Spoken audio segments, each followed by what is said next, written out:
This is a Glassbox Media podcast.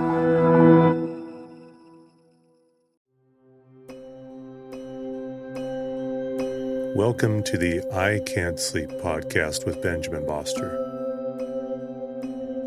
If you're tired of sleepless nights, you'll love the I Can't Sleep podcast.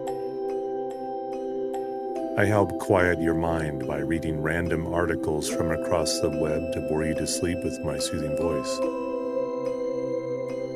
Each episode provides enough interesting content to hold your attention, and then your mind lets you drift off. Find it wherever you get your podcasts. That's I Can't Sleep with Benjamin Boster.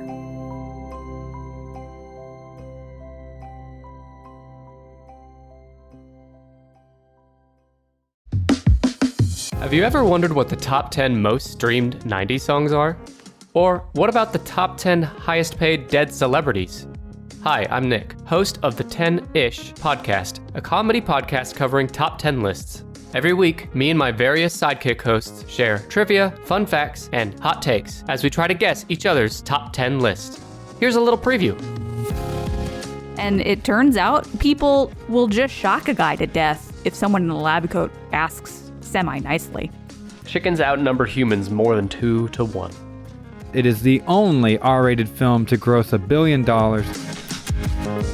With more than 200 episodes and counting, there's sure to be a top 10 list that tickles your weird little fancy just right. Laugh and learn every week with 10-ish podcast, available now on all podcast apps.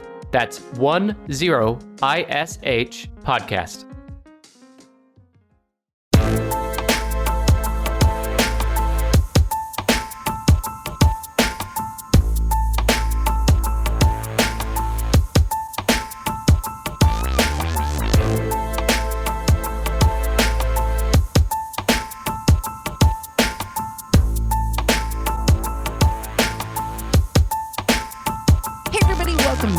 I'm Cassie. I'm Keegan. And I'm Christina. Well, I have brought you guys another fun article that I would love to share with you. Mm-hmm. I am actually really excited about this. This is not anything hellscapey. This is a positive thing, I think. So we're like, what a relief. It's an article from a publication entitled Interesting Engineering. And it's where I go for all my dating news. Obviously. Exactly. Yes. Obviously. Yeah, clearly. And the title is Pear Ring, the social experiment that wants to end dating apps. Oh, I've heard about this. We were actually tagged. Somebody tagged us on Instagram. Mm-hmm. In this. I forgot. But yes, somebody tagged us about this. I have no clue what this is. Yeah. News outlets are beating the drums about the Pear Ring, dubbed the world's biggest social experiment. Millions of people have reportedly joined this experiment that wants to end the culture of dating apps. But what is the Pear Ring? Who should get one? And what are likely outcomes of wearing it? According to its website, the Pear Ring is the opposite of engagement rings. Wearing one signals to others that an individual is single and looking to strike up a relationship. The website also claims this is a real-life social experiment live in the US, UK, Germany, Canada, and Australia, and will be launched in other countries soon. So basically, you wear this like colored ring, people notice it, and they're like, oh, okay, that person's single and ready to mingle. So are there like different colors that signify like preference or? I don't think so. I think it's just one. It's like a mint green ring. And I think it's just the one color is just like, I'm single, ready to mingle. I have mixed feelings about it. I don't know why. I don't know why, because like on the surface, I'm like, I don't care. Live your life. Yeah. Do whatever. Me too. There's just something about it that makes me feel like we as a society are like terrified of just talking to each other. I don't know. Well, I mean, this day and age. Well, yeah. Also, it's just like, I feel that if you are in a headspace where you want to strike up conversations with people in real life, you want them to do, you put it on. You know what I mean? Not at a 7:00 Target run or what have you. But I love this idea. I think it's interesting. Super stoked for it. we've said on this podcast how much it's like dating apps and its culture are inherently, I think, toxic for a lot of people. I agree. And, you can get lucky and find somebody on there, but it's a crapshoot. it is a It's an crapshoot. entire crapshoot. And meeting somebody naturally in real life has been difficult through the pandemic and everything. And I feel like we're all still in this post-traumatic tale of the pandemic, where this little symbol or whatever could be the thing that someone else at a bar notices and is like, all right, I'm going to gather up my courage immediately and gives talk you something to talk about, right? Yeah. Immediately, like, oh my God, you have one too. That's so, like you immediately have a conversation If starter. you like them. Here's the thing though, Sure. because how many times have you been approached? I've definitely done it where you're uncomfortable. Somebody's coming across aggressively and you say like, sorry, I have a boyfriend. Even if you don't. Right. Or like whatever. You can't do that. Like if you have a ring like that on. I guess you wouldn't wear that ring. I think that's the thing. Like if you... No, but like if you're out, because you are interested in meeting somebody. You just may not be interested in that. Person. Well, you know what I mean? And I think it does make it harder to get out of a situation because it's just like, no, it's you. I just don't like you. Like I am single, ready to mingle. I just don't want to mingle with you. Like, yeah. Oh, yeah. You know what I mean? But I mean, dating apps are good for that. It's very easy to walk away and block and everything like that. Nothing's perfect. I'm not opposed to it. I don't know. I guess because I've often been approached by people I'm not interested in, I feel like it would invite a lot of attention I don't want. Yeah. Because it's not that I don't want, like if I was single, it's not like I wouldn't want attention from someone I would potentially be interested in. I just don't want attention from everybody everyone who's single in that bar. I think that you're the kind of person who just wouldn't want to wear this. Yeah, you wouldn't wear that ring. No. Never. No. Yeah. I'd wear it. I think I would. Yeah. And it would depend on the mood. Like if I'm feeling like if I'm going out with people or whatever and I'm like pumped up, I might put it on if I'm at the bar with a group of friends and stuff. Cause I think I don't know if I would wear it if I'm on my own. No. Though. Oh, no. If I was with a group, exactly. Yeah, you're right. I would buffer it to be, it's not like I'm going to walk through the airport with it on. I don't think, you know what I mean? But I think that, I think that generally for me, like I've been approached by people that I'm not interested in, but I don't always look at those approaches as having to owe them anything. You know what I mean? Like, I guess I don't look at those approaches as like, oh, you're an interesting human being in this way. I look at it. Oh, let's have a conversation, because even if I'm not interested in you in that way, I'm still interested in you as a human. And so I kind of am like more inclined to be like, oh, I'm totally into having a conversation until you're weird. And then I'm exactly. Like, and I can be real weird back. That's part of the issue. Like, I feel like a lot of times I've had situations personally where like, they don't care if you're interested in them as a friend or a person. Like they want to get in your pants. So like they can sometimes get like aggressive or make you feel uncomfortable because you aren't into them like the way that they want you to be. Yeah. You know, and I feel like if you're like men already have such a hard time accepting no, like taking no for an answer. And I feel like if you're advertising that I am single and available and it's a no, I feel like that rejection, it hits deeper, harder to me. I mean, and I could be totally wrong on this. Maybe like I'm alone in feeling that way. I am always on the side of like trying to put people down easy, not necessarily to protect their feelings, but to protect my safety. Sure. Yeah. You know? I get that. I'm a larger person, so I often am fine with just being like, no thanks. Fuck off. Yeah. Fuck off. Exactly. I can be aggressively psychotic. Yeah. When also, needed. yeah. So. Yeah, you can be like, wow. I would say in a group I know. of friends. I'm telling you, it's the bark. You got to get a good bark going, and then you're like, oh shit, start foaming at the mouth. I do feel like in a group of friends, friends, maybe because like there is safety in numbers, and you have other people there to kind of like help step in, or just put it in your pocket, and when you're at a place and you see like a someone hot guy you there, like, you're like, put it on, put it in front of your face. wait, or if somebody comes over and starts talking to you, take it off. Look them in the eye and take it off.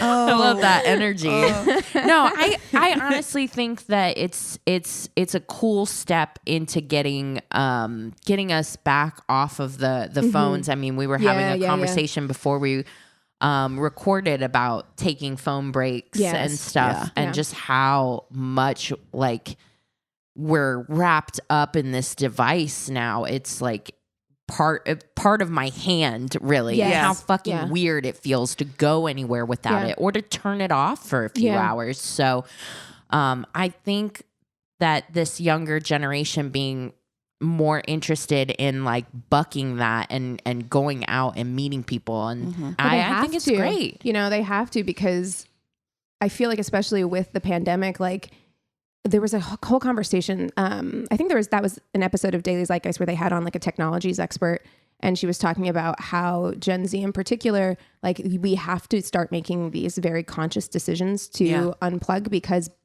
of the pandemic and like lockdown. There are no meeting places. Like whenever I was a kid, it was like, or a teenager, it was like, you go to the mall, or you go sit at a coffee house, or whatever. Like there are these meeting places in real life where you can gather with your peers and like spend time in person, get to know people in person. Those were all stripped away during the pandemic, and they haven't really been resurrected. So everybody is doing virtual meeting places. That's why your phone is so important, is because it's like you are meeting with friends. Discord community or in an online community. So you have to build these things outside. I really think that we as a society need to go back to like having clubs. Oh, do you know totally. I mean? Yeah. Find something the way that I you're miss a interested club in a real life. Right. I totally do. Like your husband is in a book club, right? Oh, but like right. all those things where it's just like, what's your interest? Yeah. Like find a meeting place with other people who have the same interests. You know? I think, isn't that church? But you see, people aren't going to church anymore either. So it's just like, we got to start just being like, what do you like to do? I like to do that thing too. Can we find 5 other people who like to do that thing? And we'll get together every Sunday. And we do that thing. And we can start recruiting other people. Oh my gosh. This is, I completely agree. I think it's a good thing. So go check out Pear Ring if you're interested, if you're single, and then report back. Report back what that's like, because I really want to know, like, do people approach you? Do they know what it is? So I haven't seen one, but I also haven't been looking for one. Yeah. But apparently millions of people have them. So you think that LA you'd see more of them. Right. I haven't. I haven't been looking really either, but I have been aware of it for a while. So I haven't noticed. I'll have to keep my eyes open.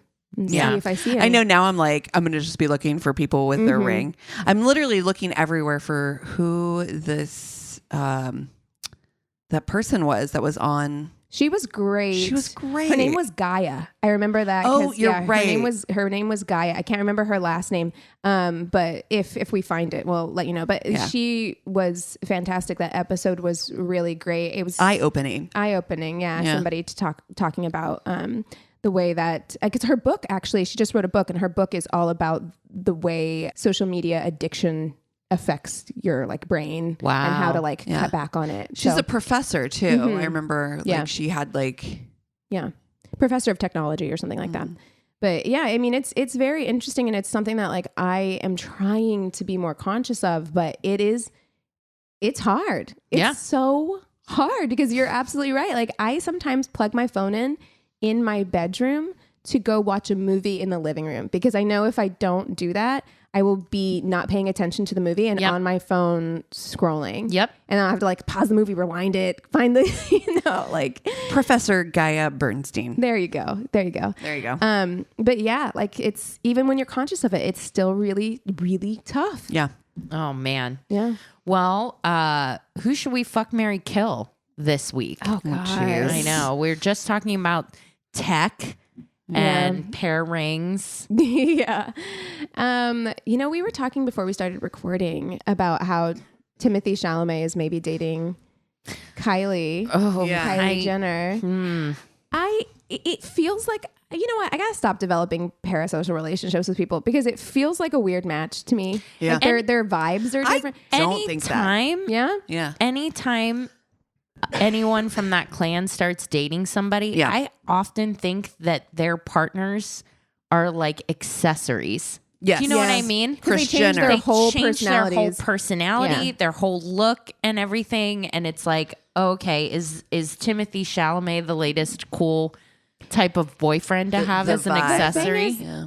I guess that the reason Remember why when it I used to be feel like dogs were the accessories? Yeah. I feel like maybe Now it's it's boyfriends. because like Timothée Chalamet, we don't really have like movie stars the way that we used to have movie stars. I Okay. feel like Timothée Chalamet is close Wait. to that. Yeah. I have an idea. Okay. Okay. As your personality right now, if you could pick an accessory boyfriend, which one would go with your personality right Oh, now? Oh Lord. my gosh. Wow. Who would be your accessory? Who'd be a good accessory to accentuate your already stellar vibes? Oh my Lenny Like, Kravitz. Okay. Yeah, you would not have to change yourself at all. I really feel like we'd vibe. Yeah. Yeah. I feel like agree. that. Okay. I yeah, see that. I'm I gonna see go that with for you. I see that for you. I see that for you. Yeah, I mean, the one that comes to mind, an Pedro oldie but a goodie, Bill Hader. Bill Hader. Oh, I know. yeah. Yeah. That's a good one. Yeah, I mean, Yeah. I don't feel like I'd have to change anything. The sarcastic riffs and stuff and the pleasure I would get. One of my favorite things to do is make somebody laugh, Oh, especially yeah. somebody Who's hard? who's hard. Ooh. Yeah. That is my favorite thing. Like Eric doesn't laugh at a lot of things, But but, when he whenever does- I make him laugh, I'm like, fucking nailed Yes. it. Chris crushed too. it. Chris too. When I can get, Yeah. you've hit, Yeah. you've unplugged a ding ding. That is such a moment for me too. Yeah. If Chris, I can get Chris to laugh, like genuinely, especially about something stupid. Yeah. Yeah. It's I'll- one of my favorite things. I'll never let it go. Yeah. So yeah, I think Bill Hader is That's a good my, one. My boy accessory. Yeah. Yeah. Gosh, who would my accessory be? I feel like I'd like somebody funny too. Yeah. You have Like, to I'd have somebody be fun. fun. For sure. Like, Yeah. fun and like joyful. Yeah. Mhm. Yeah. I almost thought of Seth Rogen for a second, but I Maybe too goofy. he's too goofy. Too goofy. Yeah. Too stonery too. Yeah. That would get Get on my nerves. on your nerves. It would. It really would. Like Yeah. it'd be fine for a second, and then you'd be like, Yeah. "All right, buddy, Okay, we're done. enough." Because like Chris will partake as well, but Chris is He's more the of chillest a. He's more of a. person I've ever met, though. He's Yeah, very chill. he's more like a Kevin Smith. yeah. No. You know what I mean? Kevin Smith would be good for you too. Yeah. Mm-hmm. Yeah. He also could get on my nerves too with the pot. I'm not gonna lie. Oh man, this is a tough one for me. I didn't know Kevin Smith was like. I mean, I know he smoked, but I didn't know he was like. Oh yeah, big Yeah. pothead, huge pothead. Well, I actually think recently he did quit. He's been like Mr. Change His Ways. Like he'd quit eating meat. He had the heart Yeah. attack. He quit Yeah. eating meat. Wow. I think he never He was a lost a drinker. ton of Lost weight. A ton of weight. He looks great. And I think he did quit smoking Good for pot. him. Yeah. I think recently I caught that, which is honestly, I used to listen to his show all the time, but then it started getting on my nerves because it was just like a little he's too. so- You're like, come back. His brain was Come back. too flighty. Yeah, come back. Yeah. Yeah. This is a tricky one for me. I like, you want like that arm candy would be fun. Yeah. Fun, I feel funny. like I came up with mine very quickly. You did. Like that was like, I don't know. on the So spot. I which is making me rethink it, but then I also Yeah. feel like maybe there's something in my subconscious that's like, no. So we're just gonna stay. We're gonna stay with Lenny. Yeah. I feel like it'll be good. I don't know why. I have good energy. I got good Yeah. vibes. I'm I feel like struggling yours not would to be pick like the a same. stand-up comedian or something. Yeah, like I was something. like my brain goes to like a Manzukis or like you know what I mean? Yeah. Like somebody like light he and fun. is so Yeah. hot. Yeah, there's We did something him- really we did about him his- recently though. I know, and I'm like Yeah. trying not to do him. I'm trying not to do Pedro. of course, Of course. it's very hard. I'm also trying not to do Taika. Like I feel like those are kind of like my standard. Yeah. Oh, who's the guy who plays on that show on what's the Jason Sudeikis show? Ted Lasso. Thank you, Ted Lasso. What's the guy? The rough guy? The rough guy? Oh, but he's Brett- also Roy? fucking hilarious. Brett Goldstein. Brett Goldstein. He's so He's so hot. So So hot and fucking funny. Funny. He's funny, He and writes, I love. He writes for Shrinking too. He's dry funny. Oh, yeah. that yeah. 100%. He's great. Oh yeah. He'd Yeah. be great. Weren't we just talking about, or did I imagine it, or was it something else? Where we were, there's nothing better than getting a grumpy man to fall in love Yes. with you. Oh yeah, they're grumpy to everybody, but they're like a teddy bear to you. Yes. he's and his voice. I love his voice. It's so like a gruff, like gravelly. Oh, God damn it. Oh, that's a good one. He I don't know is why we've never talked about him before, because that man is sexy. so sexy. And in interviews and stuff like that, seems like a really fucking I fun saw him. person. So funny. I went to an event where they were showing a Ted Lasso thing, and he was on the panel at the end, and he's smart. Oh, Because he's like he's a writer. I'm gonna marry him. He wasn't being considered for it, and he's like, as he's writing, he's like, this is me. I love it. Yeah, because he's a writer. He wasn't. And then it just so happened that he's like, I'm perfect for this part, and he is. He Yeah. is. Yeah. Yeah. Stunning. Okay, so Brett Goldstein, I love this for me. Lenny Kravitz, and Bill Hader. Hader. Wow. I will say this about Bill is Hader. Tough. Did you see that thing where Rachel, the woman he dated from the OC, or not the OC, whatever that show was, was like saying how she's like, I never had an orgasm until I was 38, and it was right after when she was 38, she was dating Bill. Okay. The word on the street is Very good in bed. he's got a lot he to hits the offer spot. Yeah. a lady. Yes. He hits the He spot. has a lot to offer I a also lady. have seen Lenny Kravitz has worn a lot of tight pants Yeah. in his day, and I think that I think it is abundant. Be clear. As well. Abundance.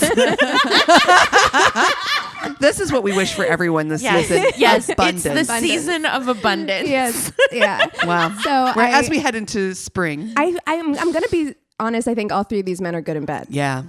I I'm have a getting feeling. very Yeah. sexy, Yeah. Different ways. vibes. Yes, Like yeah. Lenny Kravitz is going to go down on you. And he's going to take pleasure in it. Yes, 100%. I think, he is the one that Yeah. enjoys it the most This out is of the all of them. Stay down hardest- there. Yeah. This Yeah. might be one of the hardest I've ever. This is truly very difficult. I all three, yes, please. Yeah. I'll take them all. Yeah. I'm going to go ahead and sign me up. I'll take the package deal. Okay. Okay. All right. Serious. I think I know what I'm going to do. Oh my Okay. God. All right. Brave. Good luck. I'm going to marry Bill Hader. Yeah, you gotta obviously. do it. It's like it makes sense. he's my soulmate. It is. Yeah. We're perfect together. Literally. I know this. Yeah. And then this is hard. Yeah. Okay. Good luck. I'm going to fuck Brett Goldstein. Yeah. I feel like it's a good idea. I do. That voice alone. And Yeah. a writer and everything. Like, the conversation we'll have beforehand. It's just really difficult. And I think it's just my He's no gonna be- more musicians. Yeah. That's getting in the Also, way.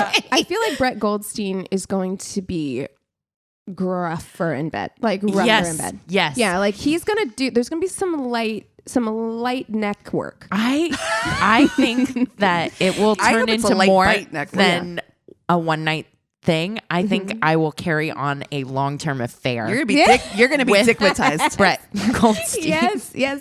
Yeah. Yeah. Dickmatized. I think we're in a friend though, right? I think we have. I'm going to. Oh, yeah. I feel like that's Hey, acceptable. yeah.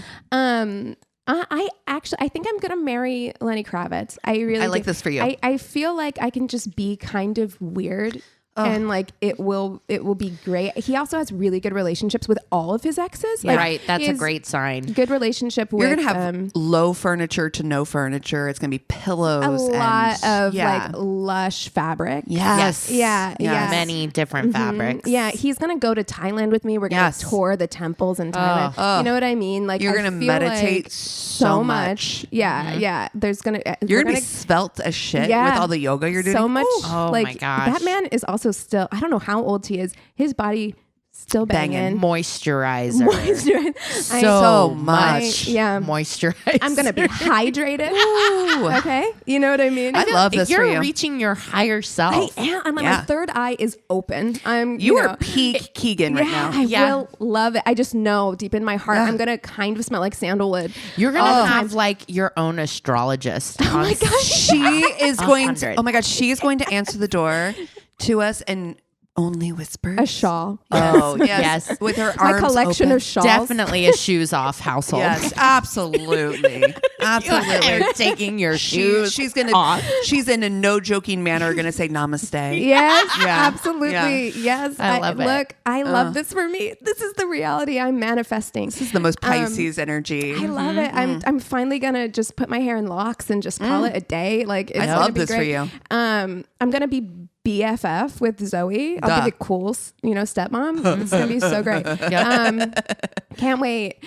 Even though I think she's older than me, it's fine. We don't need to worry about it. I don't think she is. I think she is. Yeah, she's like 35, I think. Oh, yeah. But oh no! it's fine. I feel like that house would get it. I feel like they'd be like, it's okay. Yeah. You know what Lisa I mean? Bonet would be like totally So welcoming chill. and embrace you. Yeah, it'd be so chill. And I'm gonna also fuck Brett Goldstein. Dude. I just have to do it. I just feel like I need the experience. Yeah. I also feel like Lenny would be all right. He'd be like, you know what?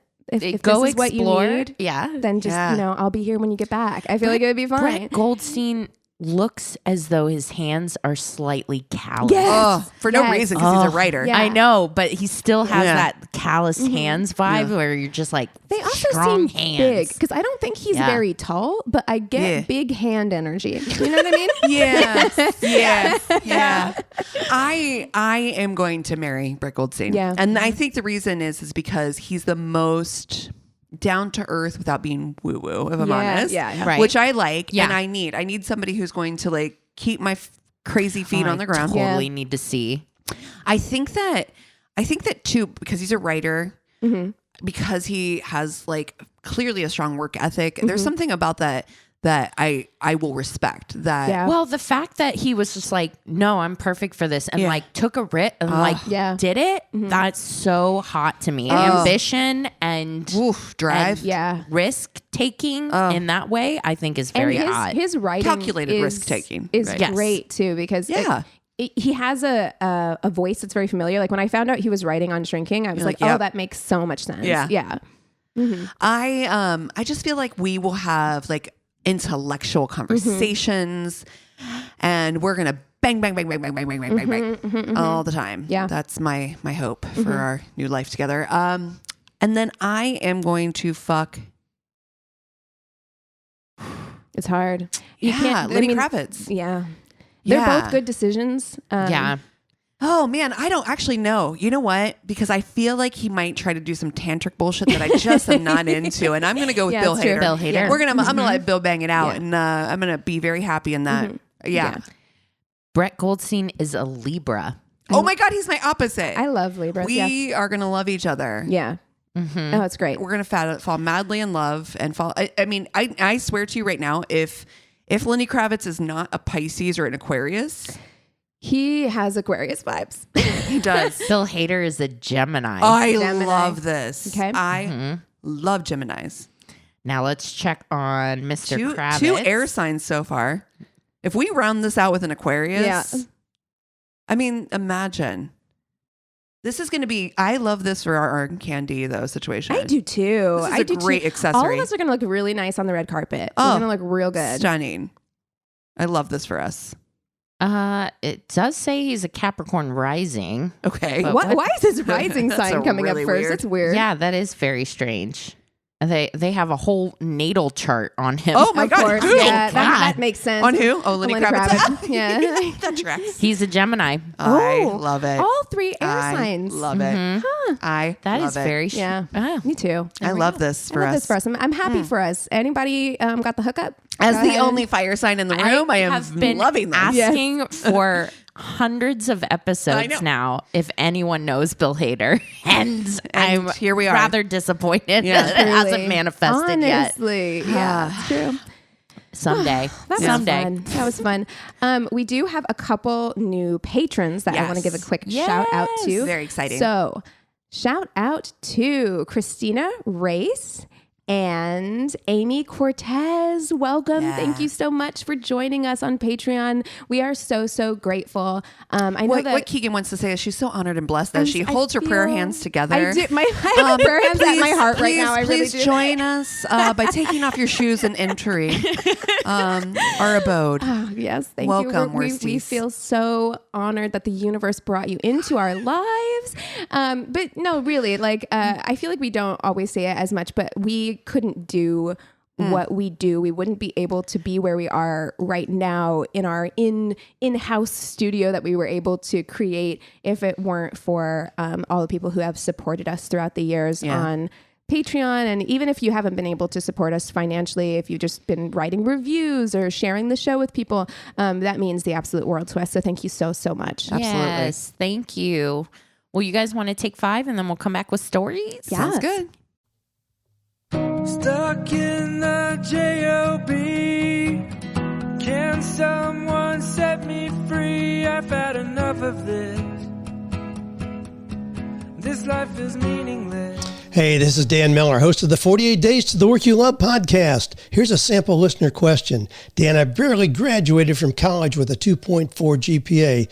2 job failures have now ended my career with irreversible damage. I'm back living with my parents and have decided that aiming for nothing will at least lessen my disappointment. Are you kidding me? Irreversible damage?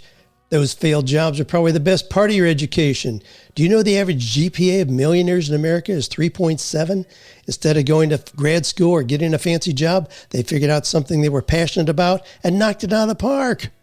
Every week, we unpack listener questions and find creative solutions for finding or creating work that is fulfilling, purposeful, and profitable.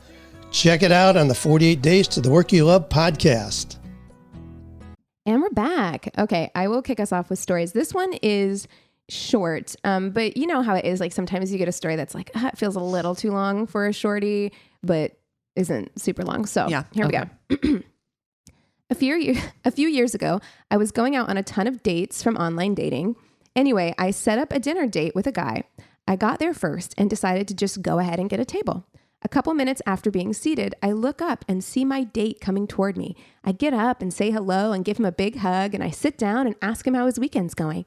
He just stands there and says, "Good," with a smile on his face, and then asks me how I'm doing. I answer, but I'm like, why isn't this guy sitting down? We chit-chat about something else for a minute, and then suddenly I realize this guy is not sitting down because he's the waiter. Oh, no.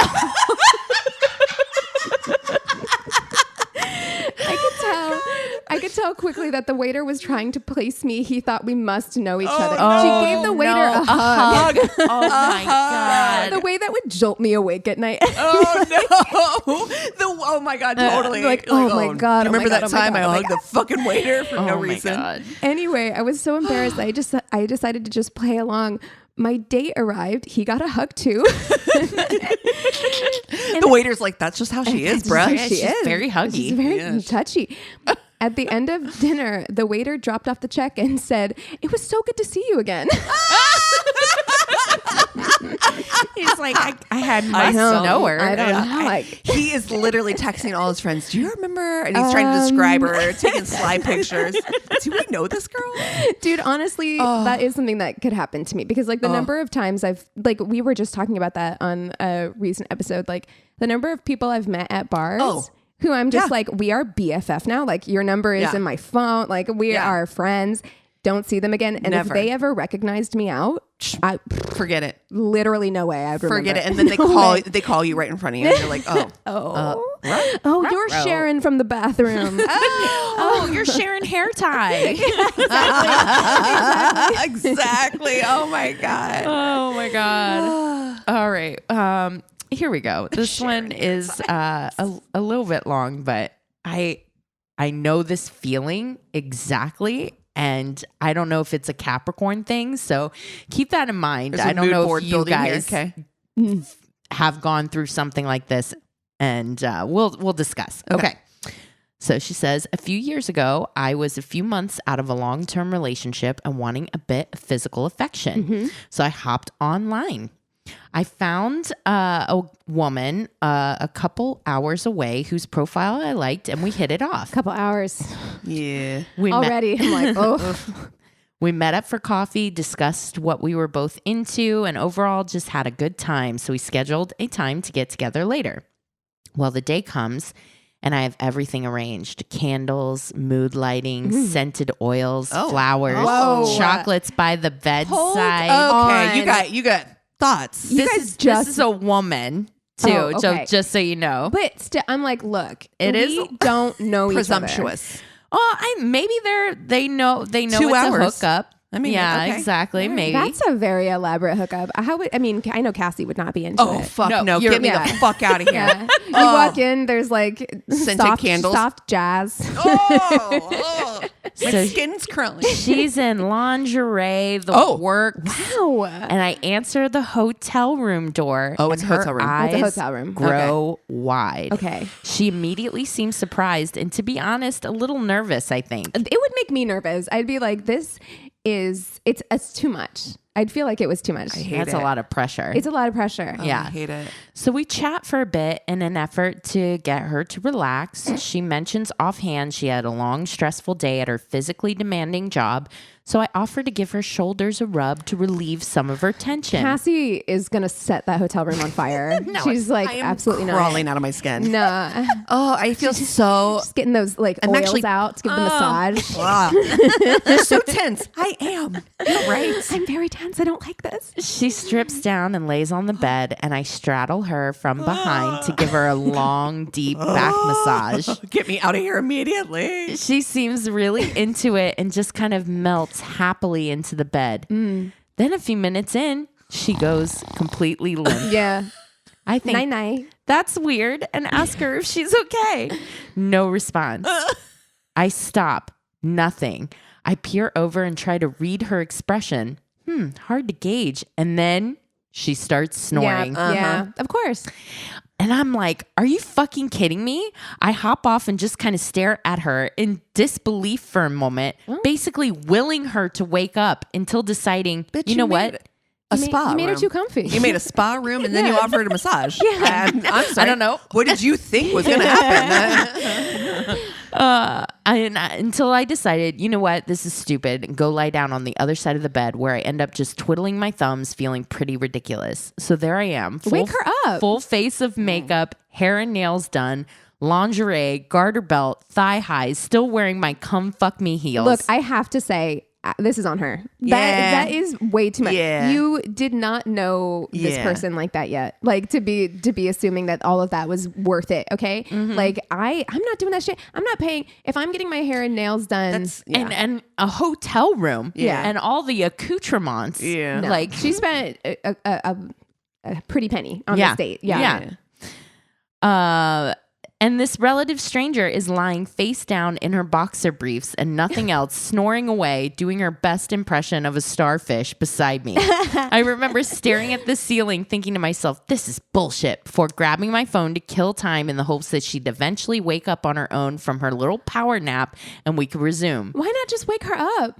Yeah. Just wake her up. That's what I was thinking. But nope. That never happened. And the more I fumed, the louder she snored. Have you ever been so angry about something? Yes. And then like the snore Yes. just makes it worse? I mean, Yeah. well, I told a Tainted Love where that apparently was the whole Oh, no. trigger, remember? Yeah.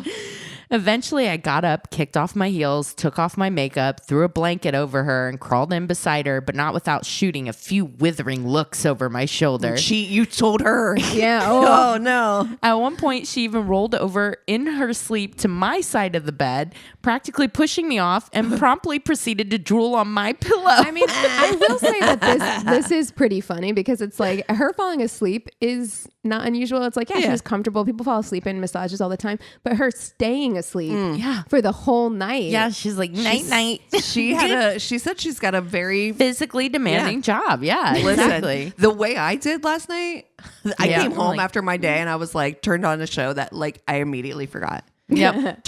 Fell asleep immediately. All I can say, it's a good thing she was cute. When morning came, well, so did I, as she did make it up to me in the end. There you go. Oh, okay. But all in all, I think she was pretty embarrassed. She appeared pretty flustered when she realized what had happened and kept saying, I should have woken her up.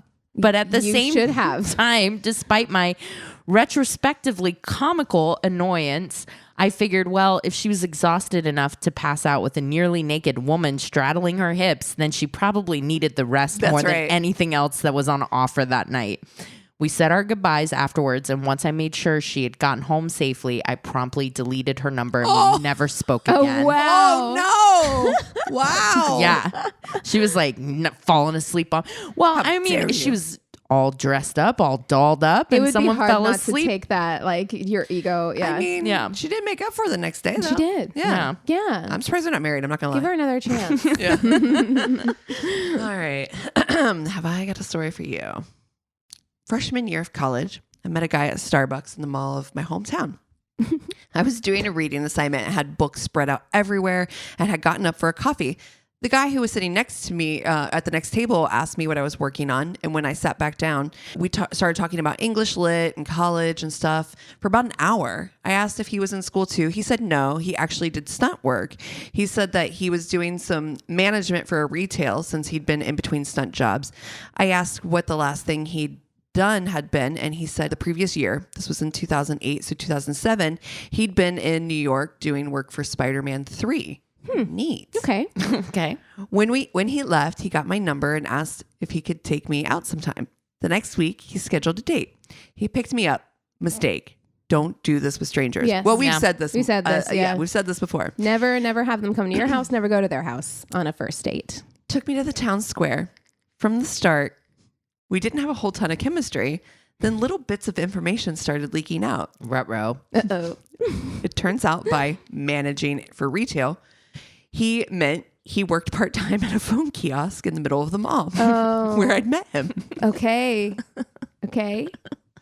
Well, you know. You gotta get by. I get it. Times is tough. Yeah. It also turns out that his work he did for Spider-Man 3 wasn't stunt work for the movie. He dressed up as Spider-Man and took pictures with tourists in Times Square. No. Did I ever tell you guys I had like a really fucking weird moment when I used to be in a band and our rehearsal space was on Selma, which was like a block south of Hollywood and Highland. Yeah. And then I was outside smoking one day and I saw this beat up Toyota Sentra blasting metal music, just like pull in or whatever. And then like stop or whatever. This guy gets out and he's like in a cape and he's just like fucking miserable. Fucking flips up his trunk, gets out a Darth Vader helmet, slams the trunk shut, and just starts walking towards Hollywood and Highland. And I was like, wow, that was the most LA thing. Yes. It's just so LA. And that man does not like his life. No. He's like, Jesus, another day hitting the grind, you know. But Spider-Man Look, on listen, Times Square. You have to stop. Like, listen, I'm a stunt man. That you guy guys. was not a pilot. No. And you are not a stunt man. That's not, Sir. It's not how this works. It's No. not how this works. I can't just go buy a Wonder Woman costume. No. And go stand on the corner and say that I was in the Wonder Woman movies. No. That's not how that works. Sweetie. But you should. You really should go get a Wonder Woman. I mean, if I need to make a little extra cash, maybe. Yeah. Oh my God. Can you imagine? He's like, yeah, now I've done some stunt work. Oh, what have you done? Spider-Man 3. Also, that's very specific. So Why Spider-Man specific. 3? It's so specific. Well, Wow. because that's when he was in New York, I guess. Oh my God. Oh my God. Oh my God, a mess. When he drove me back, it was pretty much over. I was turned to get out of the car, then turned back to say goodbye, and he leaned over the middle console to kiss me. I was moving my head, so he actually ended up clicking teeth inside so hard that my eyes watered and I saw spots for a second. God. Then he acted super confused later when I turned down the second date. Oh, he also acted like he was college age too, but no, I was 18. He was almost 30. No. This man is a liar. A liar on every front. Oh no. Oh no. Oh wow. Oh my God. A stunt man for Spider-Man. It's like, oh really? What was your role? Well, I dressed up as Spider-Man and Also the worst of the Spider-Mans, of the like first I'm guessing it's like Tobey Maguire Spider-Man, Spider-Man 3. 2007. Yeah, I would think so. Yeah, the worst one. Yeah. Or is that Garfield? No No, idea. that was I had later. no clue. That was later. Okay. Yeah. Mhm. But yeah, that's that the The ick is the age and the lies. All of it. Yeah. The ick is dressing up as Spider-Man but then telling people that you're actually a stunt man. Yes. That's my the ick. God. Oh, man. Dude, Wow. I could not like if you've ever been to Times Square or you've ever been to like Hollywood and Highland, like that is not a gig I would ever want to take. Like, did you ever see that documentary that they did on? They had the Superman guy in it. Yeah. I met him once. Yeah, and it is there is something deeply sad. So it's the he's like, I think he actually passed away recently, but he had a resemblance to Christopher Reeve. And so when he came out here, he like wanted to be an actor, but he looked like Christopher Reeve. So he started wearing this Superman thing and standing out on Hollywood and Highland. He did it. I mean, literally, I met him maybe like 5 years ago and he was still doing it. Like he did it until he died, basically. Yeah. So he was just like old Superman. Oh, Yeah. And it was, But it was like this whole documentary about like what it was to dress up in a costume and go out and take pictures. Yeah. They had like little petty dramas with each oh other. my God, hilarious. Like the fucking scary Batman with anger issues. Oh my and God. stuff. Yeah, or like the people who would like so many fights break out because Do people they don't really want to make pay money them. doing and that? I I don't imagine know. they have to because They I keep mean doing they it. keep doing it. So, you know, Yeah, I don't know. I can't imagine.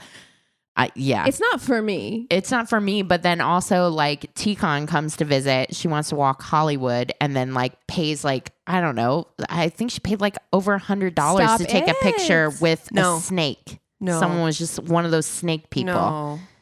I hate Wait, it. she spent $100 at one thing. Like she wasn't. Yeah. No, dude. No. Yeah. No. I'll find somebody with a snake that'll Yeah. let you hold it. You don't need to do that. Yeah. Don't do that. So I'm pretty sure that they make money. Wow. I'm just like rethinking my whole entire career trajectory right now. Is all. I If feel one that of us way. could do it, it would be you. Cassie. Yeah. I feel that I way would. when I get on TikTok and some of these like beautiful girls are talking about making $150,000 a month on OnlyFans. Yeah. I mean, like, listen, I don't know that I want to be on OnlyFans, but I did see that woman who sells her socks, and I would do that because I'm like, that feels like I would sell my socks. Sell the fuck out of my socks. Oh, Take them. have them. Have them. Well, but pay for them. But Are are pay we for 'em. coming I'll up give with a business plan? Yeah. Yeah. I'm just saying, there's a way to tie it into I'm the just podcast. saying. Look, You sell your socks. Ooh, I'll I'm get a farting place. in jars. Oh man, I thought you were You going to do need to be- OnlyFans. No, you need not now. I want to go back 20 years ago and You do don't it. think that your Romanesque fucking body would be fucking I'm too old. I'm too old for this shit. That's I'm not too true. old. That's not true. I just watched a TikTok of a woman who got into sex work. She's 70. And she got into sex work like at 70. Listen, and like she was telling, she was stop. just real matter of fact talking about like they were asking her questions and she was just like, oh yeah, like some people want this, some people want that. She's like, I saw, some friends who were getting into sex work and they were in their 70s and 80s. So I thought like, why not Damn. give it a try? And she needs to charge more. She said her rate was only like 150 pounds or something like that. She's got to charge more, but she's crushing it, killing it out there. I'm just saying. Dang. All right, No, what is it that I have to do? I think that you would be the good financial dominatrix. Oh, where you're like, so I wish good. I would be good at that. 'cause yeah, I would love it. Out of all of us, Cassie's the Yeah. one that'd be like, get your credit card out, you little bitch. Yeah. I want it now. Exactly. Oh, it'd be so good. Yeah. Oh, God, I wish I would be good because that sounds ideal, but I know I'd be like, or not, it's fine. Like my personality, Yeah. I couldn't do it. You'd have to be No, I stone want the cold bigger bitch. one. Yeah. Yeah. Yeah. Oh, Cassie I'd be could do good it. at this. Yeah. No, Oh. I'm farting in jars. Financial dominatrix. Do you see that chick Come had to for stop me. doing that? She messed up her gut. Yes. She was eating She like fucked herself. That's what you get. Yeah. And also too, we said this before. Do they know that they're farts? They don't know that you're farts.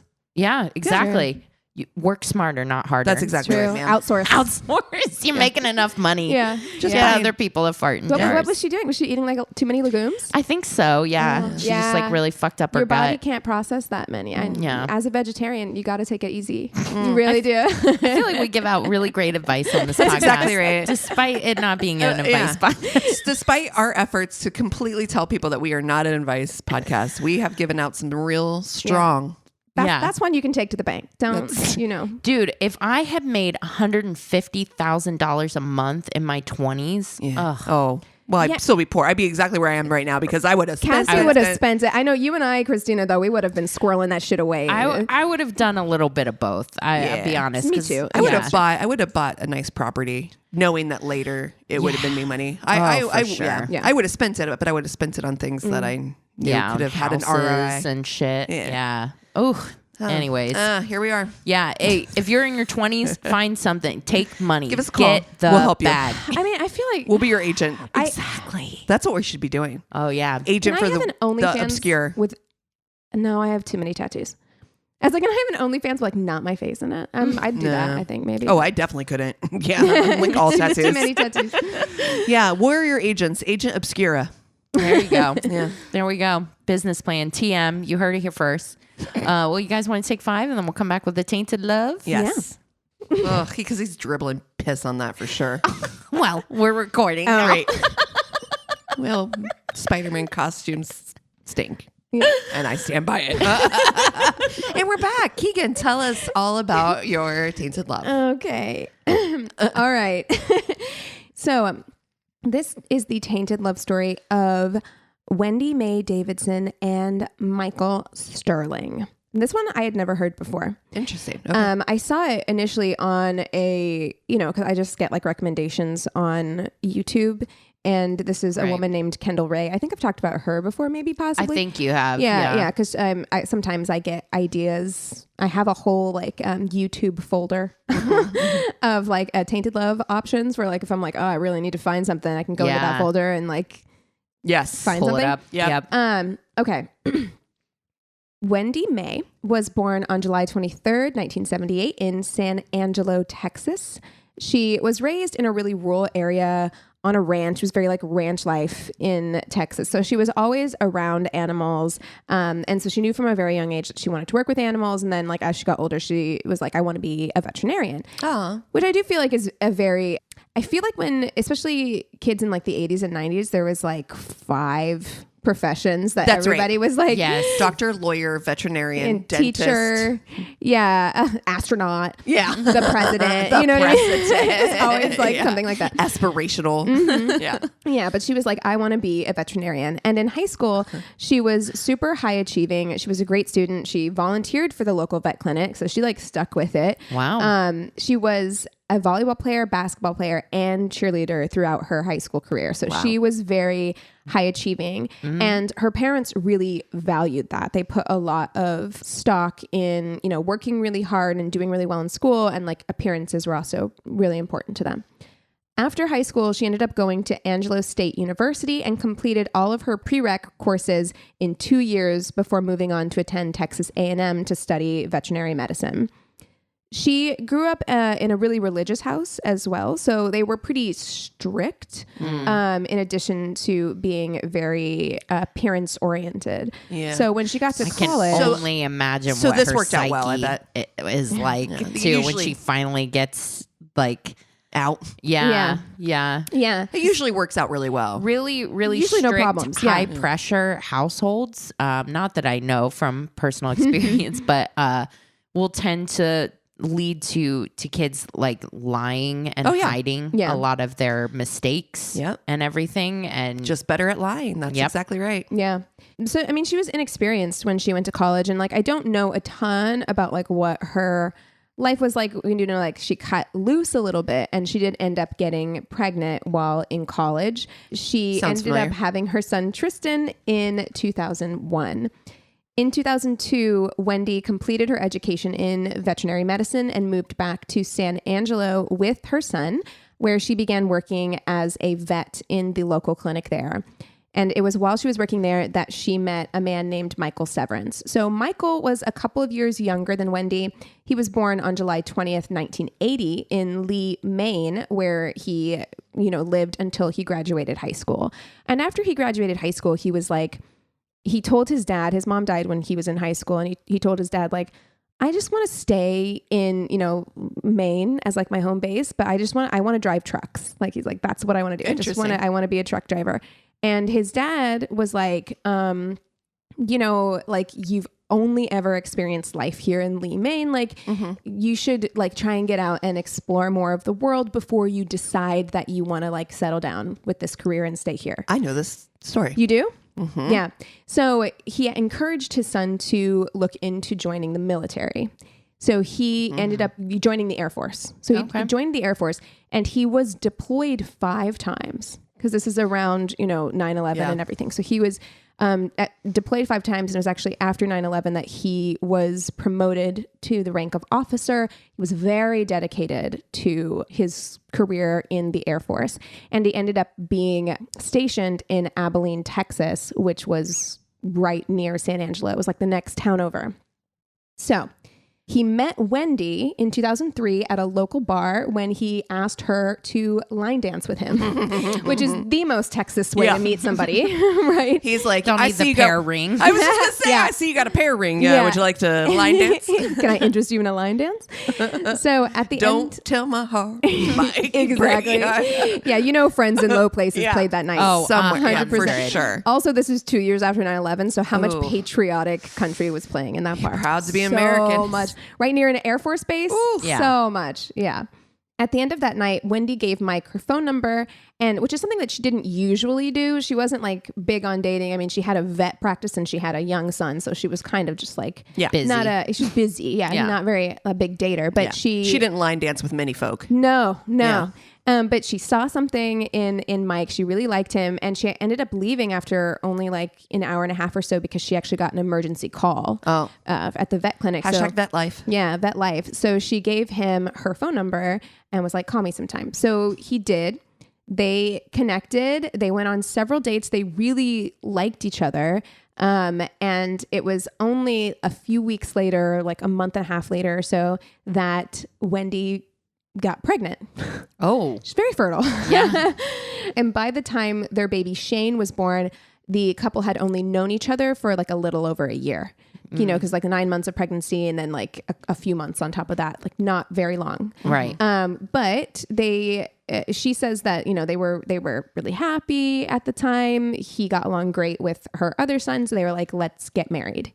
So they got married, and Wendi would later say that those early days were challenging, like it was hard, but that they were happy and that like her and Mike were really in love. Not long after the wedding, the family of 4 ended up moving into a small apartment that was connected to Wendi's vet clinic. So, obviously like she rolls out of bed, goes straight to work because she's right there. Easy. He's like an hour and a half from the base. So he's doing like a 3-hour drive every day to and from the base. Yeah. He's truck driving. All right. He sure is. Long hauls. Though Wendi says that her and Mike's relationship was good, Wendi's family, particularly her mother, really didn't like Mike. There was a lot of tension there. And other people who knew Mike, like his friends and family and like her friends who knew him, were kind of surprised by that because like he was very likable. Right. He was very easygoing, kind of like a quiet, kind of introverted guy. So they're like, what is her problem? And Wendi would say that like, my mom just doesn't think anybody's good enough for me. Right. And like, her daughter's a vet. She married like a military guy. She just really was like, she blamed Mike for getting her daughter pregnant. Like that kind of thing. Takes 2 to tango. Right. Sure does. And she's already had a kid. It's not like doesn't know how this happens. Yeah. And by all accounts, he was a good husband to Wendi. He was a good father, a good stepfather. But regardless, she just really didn't like him. And this caused a lot of tension, not only between Mike and the mother, but both families. Because like, obviously his family, although they didn't see them very much because they lived in Maine, I mean, they came back to visit, they came to Texas to visit the baby. And she was just not very friendly. And also they didn't take kindly to the fact that she was being shitty to Mike. So they were just like, we're going to have problems. So the families like just didn't really get along. So there's a lot of tension there. Other than what's that, great for a relationship? When your mom is... Your parents acting a fool. Yeah. Oh. That helps. Please. Yeah, you do not need to say anything to me about it, man. Yeah. Oh my goodness. Yeah. But other than that, things were going mostly okay for the couple until about 5 months into their marriage when Mike came. So this is all so vague. because, well, anyway, it's pretty big. Mike comes home from his 1.5-hour commute, and he and Wendi get into a fight. We don't really know like what the fight was about, but they get into a really heated argument. It's so heated that like the fight kind of like ends. Wendi storms off, and Mike is like, I need to cool off. So he leaves. But the issue is he leaves and he takes Shane with him. So he takes the baby, and he's like, I just want to cool off. So he takes the baby. He goes to Abilene to spend some time with his friends, which in general, I'm like, no big deal, but he didn't tell her. That's Yeah. So that's where the problem she's is. like, Where's my fucking where's baby? my fucking baby? Yeah. Like, you can't just like leave. So she's calling, she's texting. He's not really responding. So that's an issue. She has a right to be upset about that. Yeah. So he does come home like 1.5 hours later, or more because the drive to Abilene, whatever. But he comes home like within a couple of hours, and they end up having another big fight because now she's pissed. You left without telling me, Right. and Which is valid. But then she tells him, you need to get my permission to take him anywhere. Like basically saying that like he's my baby and you can't just like do it. Yeah. Which you can't. You I can't. mean, you can't. But we have a child together. We share. I would also expect the same thing from her. She can't just fucking take off Right. and not say something. I agree. But it was kind of like the way that she put it to him was basically like, I'm the primary parent, which I can understand being upset about that, like it being a thing where it's just like she'd been a single mom for a long time, and so I think she was just like, I make all of the rules regarding child, which is not fair. You're not allowed to do that. However, don't just take off with somebody's That's kid. right. You can't just do that. So there was a lot of tension in the relationship at this time because Mike was about to be deployed for his 6th deployment.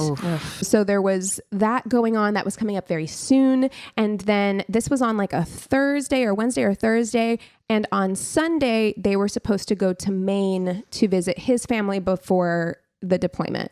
So they were planning for a trip with the kids, and there was all this tension about him being deployed. So there was just a lot of pressure within the household.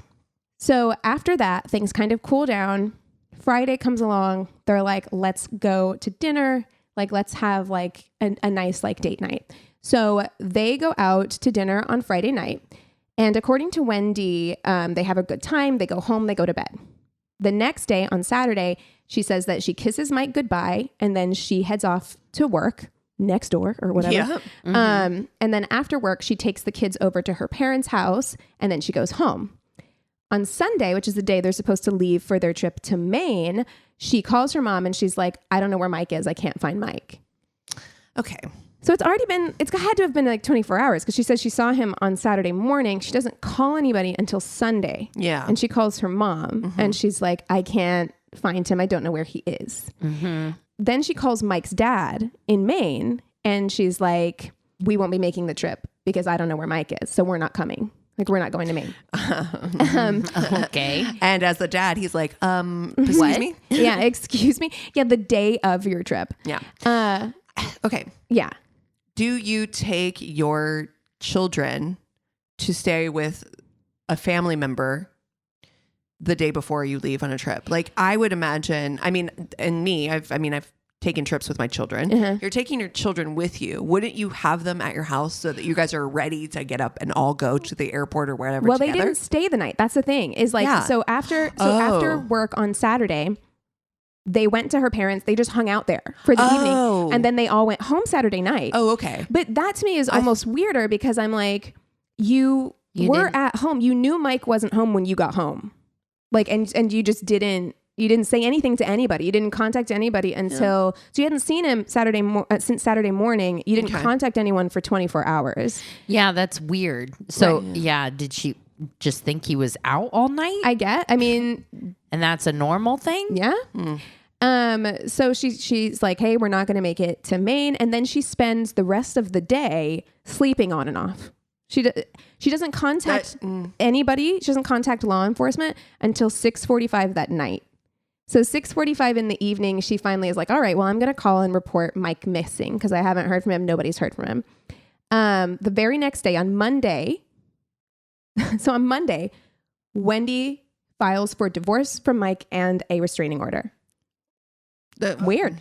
Right? It's fucking weird. Yeah. I mean, I'm trying to give a lot because I do not know this story. So I'm like, well, if my partner hadn't communicated, just fucking disappeared and didn't come back and is not answering phone calls and stuff, and be like, well, fuck you then. Yeah. I'm getting a fucking divorce. I feel like a divorce and a restraining order, though, is like a really serious reaction because anything could have happened. My first inclination, even if I was pissed, would be concern. Well, mine would be too. Right? Mine would Like, Then definitely at some be. point it would turn into like you're saying, like, well, fuck you then. But it's been like a day. It's Monday. Like, you know what I mean? She reported him missing on Sunday.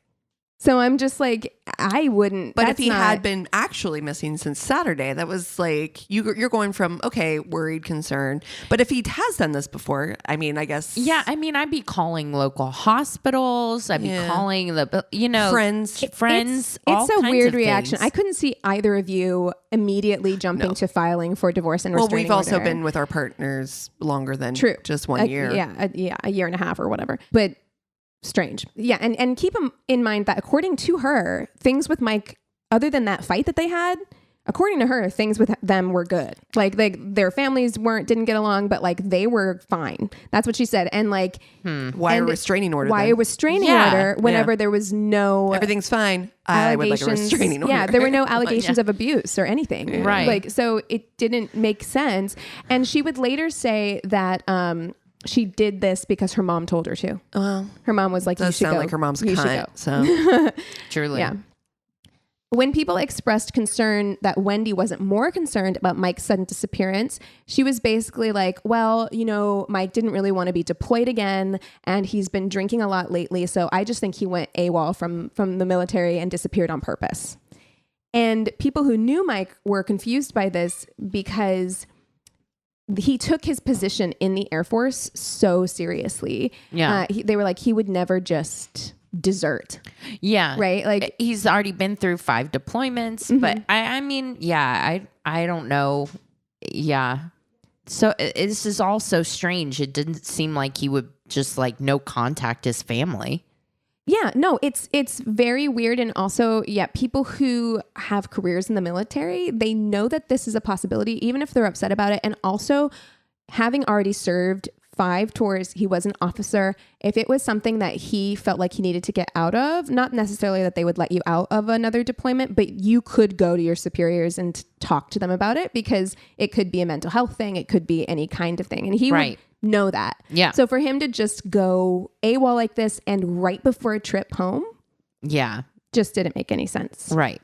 So yeah, she's just like, I'm not worried about it. He is missing on purpose, basically. And everybody's like, I don't know, man. Like, that seems really out of character for him.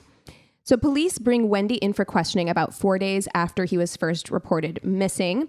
Wendi reiterates that she believes that he just up and left. And like you do. And they're like, that's weird because he left his truck and his phone behind. Like, he just went on the run. And she's like, oh, I don't know. She's all shoulders. She's like, I think he's in Canada. I don't know what to tell you. Without his truck. His truck. He just magically magicked himself to right. Canada. Yeah, he walked from Texas. From Texas to Canada. Right. What the fuck? Like, of all the fucking places, right. Of all the places. So close to Mexico. I think he's in Canada. Yeah. Yeah. Okay. When they talk to his friends, they tell police that Mike was unlikely to desert the military or leave his kid behind, but he had confided in them that the marriage wasn't going well and he was thinking of trying to get out of it. And he also mentioned that his mother-in-law was not shy about expressing her dislike for him and that she, quote, wanted him dead. She sounds like an absolute pleasure. A lovely person. Jesus. Yeah. Wow.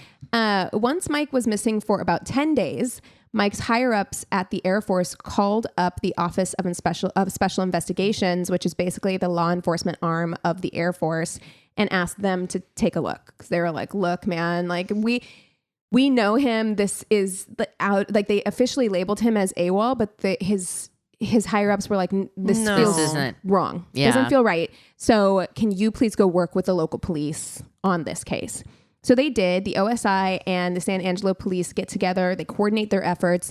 Though everything seemed really fishy, the OSI was like, okay, well, we have to consider all of the possibilities. So at this point, both Wendi and her mom were saying like, yeah, he ran away.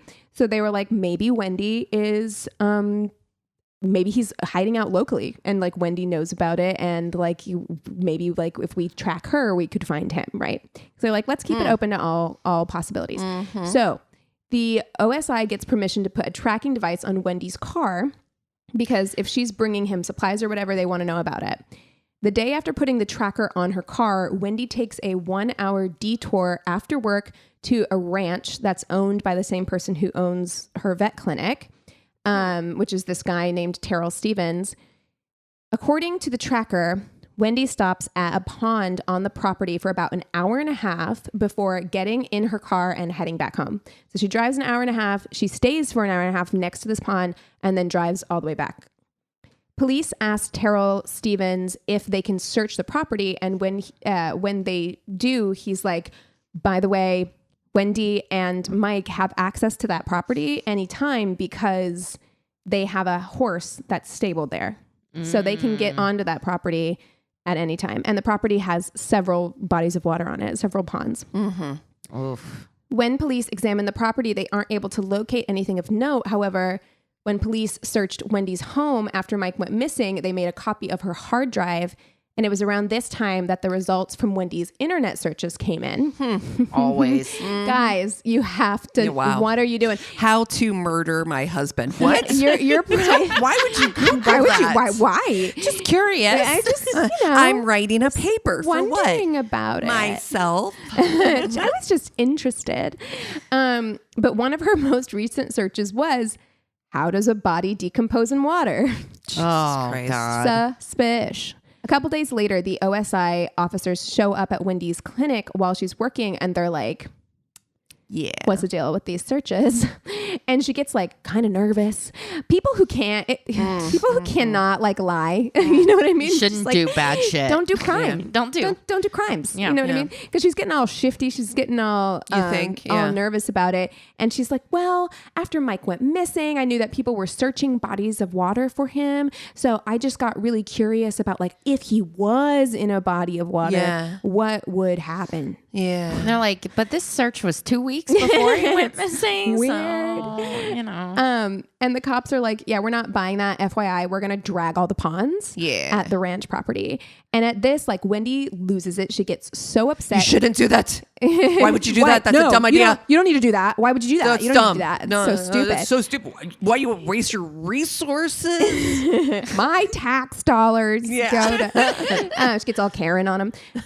But she gets so upset that she takes her son Shane, walks out of the clinic, and just ends the interview. Which... weird. That's a way to do it, I guess. So the first thing the OSI does is make sure that someone is tracking Wendi and also that there's surveillance at the ranch. And it doesn't take long for Wendi to make an appearance at the ranch. You dumb. When she arrives, she denies access. She's denied access to the property. Yeah. And distraught, she leaves and calls her brother, who happens to work in law enforcement. Oh. She calls her brother and she's like, hey, will you meet me at the cemetery?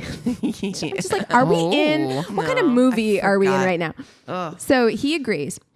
Brother's like, sure, I'll meet you. Yeah.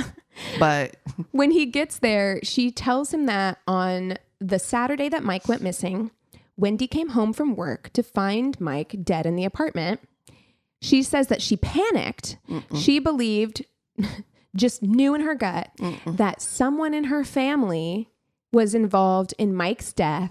And even though she had no proof of this, she was so loyal to her family that she wanted to protect them by getting rid of Mike's body. Okay. Someone in the family being you. Looking at you, Mom. Looking at someone in the family being you, Wendi. So she wrapped the body up and dumped it in the pond on the ranch.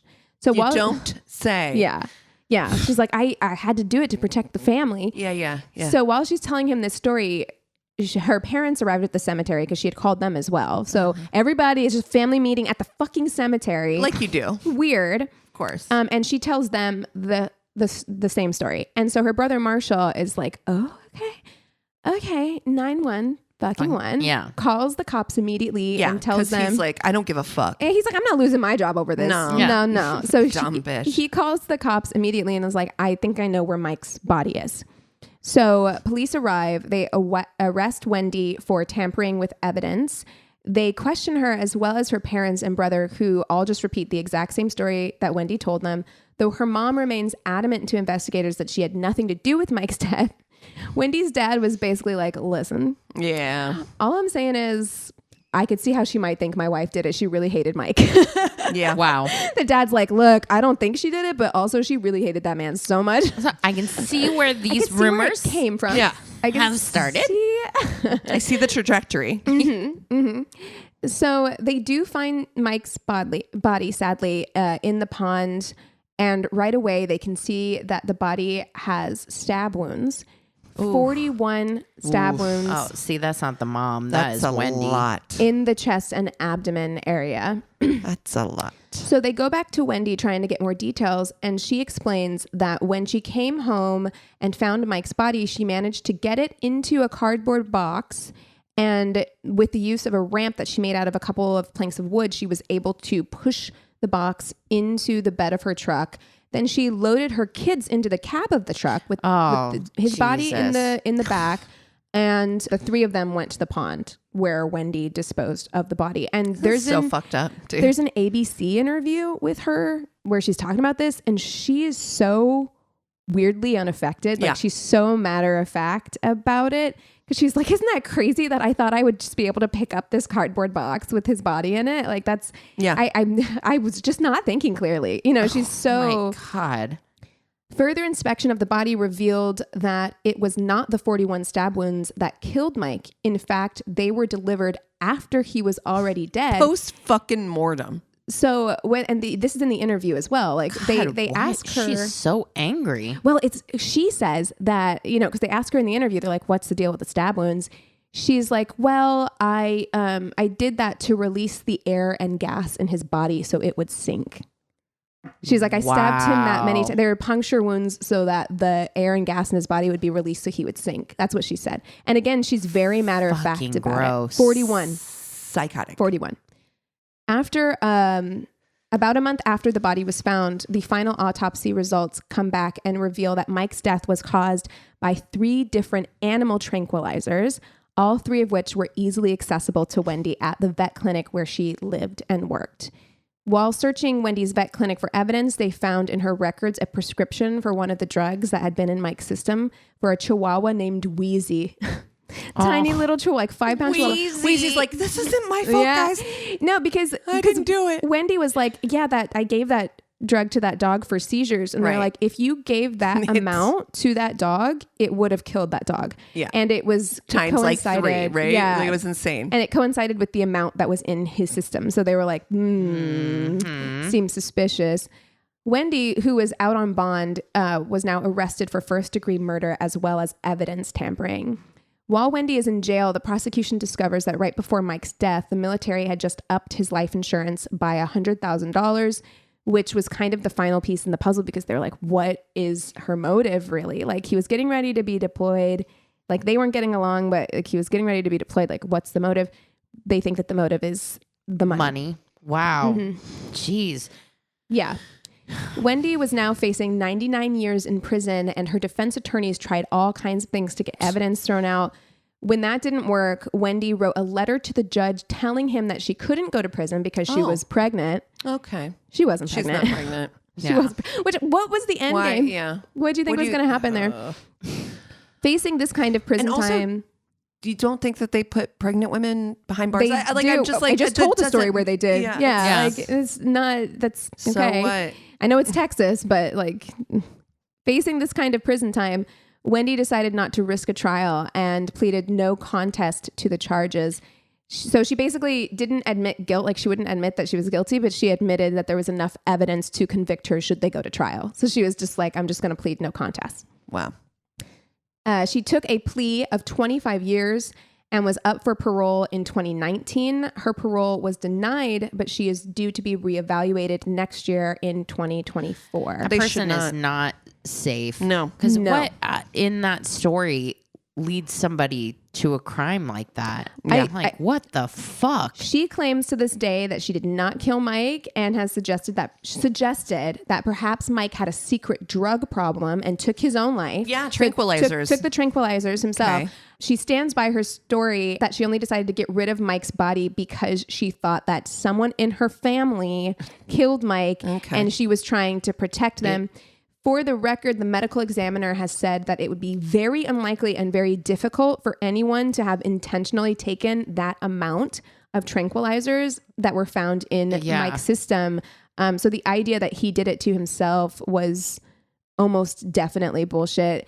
Investigators remain sure that they have the right person for Mike's murder, though the only questions that seem to remain are if she really would have been able to get his body into the truck on her own. Yeah. So the question is like, maybe she did call her mom or call someone else to help load his body into the truck because he did weigh like he was a lot bigger than her. He weighed like 160 pounds. He was a pretty tall guy. And they were like, could she have gotten it into the truck? Yeah, maybe, but it would have been really tough. So that's kind of the only thing. Mommy helped her. Yeah. Wow. Yeah, I never heard that story. That is terrifying. I think as long as she keeps spouting that bullshit lie, she should stay behind bars. And absolutely. That interview is fucking weird. It's just weird. Anytime I hear somebody talk about like, yeah, well, I had to stab him 41 times to I knew that Lacenera made the body float. So, and I'm just like, dude, this is the father of your child. Yeah. Like, to talk about it in such a dissociated way freaks me out. Yeah. Because if it was something you felt you had to do, people have done lots of terrible things in feeling like they had to do it out of desperation. I feel like they don't recount it like that. Yeah. Right. You know what I mean? I feel like there's remorse. I feel like there's like... Right. Yeah. It's weird. Yeah, it's not like that. Wendi Mae. Wow. Ooh. What are you guys watching this week? I am on a horror movie binge. Nice. That's what I've been doing. So the last few days I've been watching horror movies. I watched Halloween 3, which I'd never seen. Wow. What a weird movie. No Mike Myers in it. Yeah. For a Halloween movie. Yeah. How strange. Is this the one with the masks? Yes. Oh my God, this movie. It is so fucking weird. I will say this. If you like, it is creepy. Like obscure 80s, very 80s horror movies. Yeah. You should watch it because it is. I remember this one. Despite the plot making zero sense at all, like the story is illogical. It is a mess of a film. I totally enjoyed it. Dude, 80s horror movies are fucking fantastic. Yeah, oh, totally. I enjoyed it. I think they did this on How Did This Get Made? Yeah. You should listen to it. It was so I feel like if they hadn't tried to put it in the Halloween franchise. Doesn't make sense. Because it doesn't make sense. There's no Michael Myers in it. It's not even really a slasher. I've seen that one. Oh, yeah. I remember this one from being a kid. Yeah. And I remember being like, because Halloween masks were like the thing. And it was like, the Halloween masks were like, anyway. Yeah. I don't want to give it away because it's such a spoiler. Yeah, don't want to give away truly the twist. Yeah. So I watched that. I watched The Fog because I'm just on a John Carpenter. Yeah. Situation. You're like, oh, that movie. I watched that recently. Yeah, it's too. Right. Actually, it's the ending. Yeah. And then I watched an oldie but a goodie, just a comfort horror movie for me. I watched Psycho. So I'm on an old horror movie binge at the moment. Well, I watched all of Sanditon this past weekend, like practically in one sitting. What am I talking about practically? I did watch it all in one sitting. Good for you. It was fucking phenomenal and I loved it and I binged it and I laughed and I cried and I was off. Oh, so good. So good. Yeah, I got to get back into it. I was so mad by Theo James not being in it anymore. He is freaking fucking fine. Yeah. And I was just like, I don't wanna. He's not in it. I don't wanna. To tell you guys. Yeah. Season 2 was not. It was like, where are you gonna go with this now? Like, how dare you? Yeah. Yeah. Speaking of fine people, I forgot to tell you that I was on the lot at work and somebody came up and they were like, Michael B. Jordan's in Starbucks. And I was, the way I got up and went to Starbucks, I was like, where you didn't even say anything else? I'm like, this man is on the rebounds. Him and Lori Harvey just split up. Didn't see him. I missed him. It was a real bummer. Damn it. Hey. Oh, you gotta be on Put on the Put on my ring. Pear Ring. Yeah. It's the season of abundance, you know? Yeah, it is. I have actually not really watched anything, but I did read The Midnight Library. Oh, yeah. Oh my God, what did you think? I really liked it. Oh, good. I really Kind of did. cozy. It is a very cozy, very quick read. It's very good. I mean, it's not. And I think because you guys had talked about it, I definitely was like, oh, okay, I kind of get where this is going. But it is a cool thing to think about, like this opportunity to live a million lives. Yeah. But And knowing that none of them are going to necessarily be better than the one you're in. Correct. It's all about how your attitude to what your current situation is, and Right. how you can only change the things that you're currently in. Yeah. You can't think about the things that woulda, coulda, or should have. It's got to, but it was interesting. I love the idea that like you could like think about like Multiverse. that multiverse, that what does that look like had I done that thing? And Right. it's not necessarily better. It's just different. it's just different. That author has another book called The Comfort Book. And I'm like, that sounds appealing to me right now. I'm like, I kind of want to I don't even know what it's about, but I'm like, I could use some comfort. Yeah. You know? I needed, I think, to read that this week because it's been a very challenging year. So it's just a reminder that, it's, it's all about your mindset, you know, and just trying You're in charge of your destiny. Yep. It's empowering, I think, in that way. Yeah. When you can like be like, oh shit. Yeah. And it was just good to read a book. Yeah. Yeah. I love reading. Me too. Yeah. Well, if you guys have something we should watch or read, if you have a terrible date story, or if you just want to reach out and say hello, we would love you to go to our one-stop shop of a website. It's myworstdatepodcast.com. And we love you so much. Cheers. This is a Glass Box Media Podcast.